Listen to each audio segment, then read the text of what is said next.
Everyone is wrong about XRP's price, not the bears who say it is going to zero, not the bulls who are screaming $10 by December, not Standard Chartered who just cut their target by 65%, not the motley fool who is projecting $10 on the same data. Every single one of them is missing the same thing. And in the next 20 minutes, I am going to show you exactly what that is, what the price actually does from here, and why the people shouting the loudest numbers in both directions are working from a broken model. Before I continue, this is not financial advice. I am sharing publicly available information for educational purposes only. Always do your own research and consult a qualified professional. Let me explain exactly why the consensus is broken, because the details matter enormously. XRP is currently trading at around $1.33. It has a market cap of roughly $85 billion.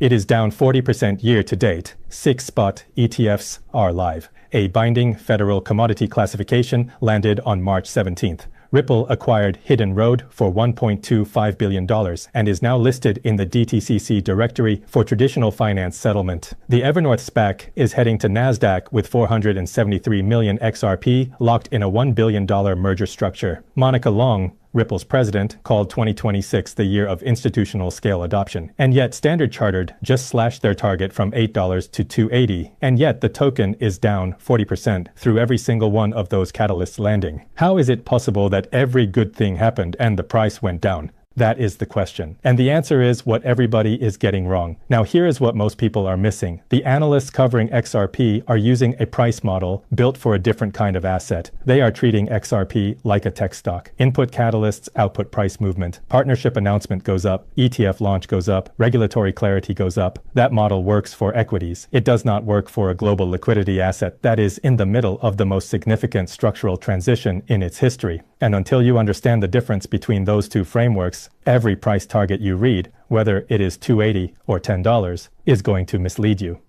Let me build this out properly from the beginning, because the history of how XRP has traded is the key to understanding what actually drives its price. XRP was created in June 2012 by David Schwartz, Jed McCaleb, and Arthur Brito. The design goal was specific and narrow. Build a payment settlement system that can reach finality in seconds without mining at fractions of a cent per transaction across any currency pair. Not a store of value, not a speculative asset. A bridge currency for global value transfer. XRP on the ledger settles in 3 to 5 seconds. Transaction fees average 0.0002 XRP. It has never gone down for maintenance. The network has processed hundreds of millions of transactions without a single unplanned outage since 2012. That design history matters because it tells you what XRP actually is. It is infrastructure. And infrastructure does not price like a growth stock. It prices like a utility that is being repriced as the market discovers its actual scale of adoption. Oil did not go from $1 a barrel to $100 because of press releases. It went there because the systems that run on oil became central to how the world economy functions. The price followed the adoption, not the other way around. Now let me walk you through the analyst landscape because I want you to see exactly how wide the disagreement is and why that disagreement is itself the signal.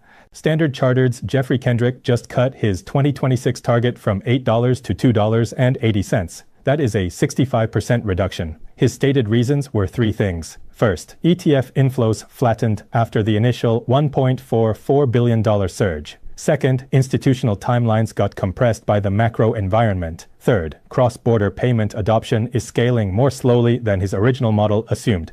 Those are legitimate observations. None of them are wrong. But here is what Kendrick's model is missing. He is measuring institutional inflows against a static supply assumption and arriving at a price. He is not accounting for the free float compression that is happening simultaneously. At the other end of the spectrum, Motley Fool contributor Chris McDonald is projecting $10 for 2026.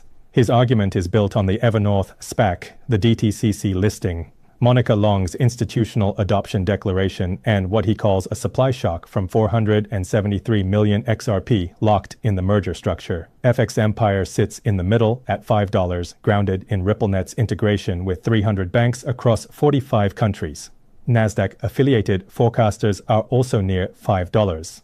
The AI models, ChatGPT modeled 6 to 8 with 10 billion in ETF inflows. and this channel's own analysis landed at 8 to 14 under the same scenario. So you have 280 on one end, 10 on the other, 5 in the middle, 6 different credible sources producing targets that span 350%. When the analyst spread on a single asset runs that wide, it is not because some analysts are smart and some are dumb. It is because they are all applying their models to an asset that does not behave the way any of their models assume. And now I want to show you what all of them are missing. The first thing everyone is getting wrong is the free float calculation. The stated circulating supply of XRP is approximately 56 to 61 billion tokens, but that number is not what is actually available to buy. Ripple holds approximately 5.8 billion XRP in operational wallets that are used for partnerships, market making, and ecosystem development. Those tokens do not trade on the open market. An estimated 33 to 34 billion XRP sits in Ripple's escrow accounts, releasing up to 1 billion per month in a predictable cadence, most of which Ripple returns to escrow rather than sells. Long-term whale wallets with balances above 1 million XRP and near-zero trading activity account for another significant portion of the circulating supply. And then there is the ETF custody layer. When a spot ETF buys XRP, it goes into institutional cold storage. It is bought, held, and does not circulate. When you work through that math honestly, the XRP that is actually available to buy and sell at any given moment, the true free float, is a fraction of the 61 billion headline number. Every analyst who takes 61 billion as their supply input and divides expected demand by that number is going to dramatically underprice the supply shock that happens when institutional flows accelerate.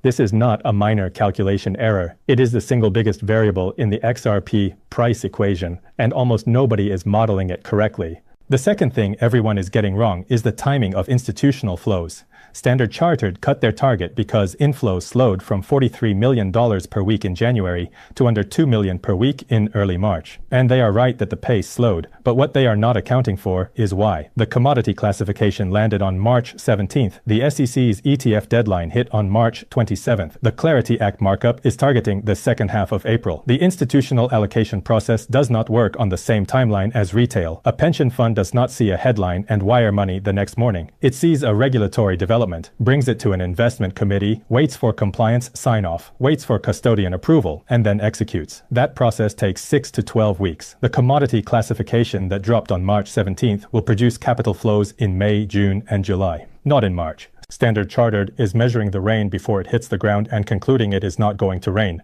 The third thing everyone is getting wrong is the market cap ceiling argument. At the other end of the spectrum, critics of the bull case say $10 requires a $580 billion market cap, which would make XRP larger than Ethereum is today. And they use that number to dismiss the $10 target as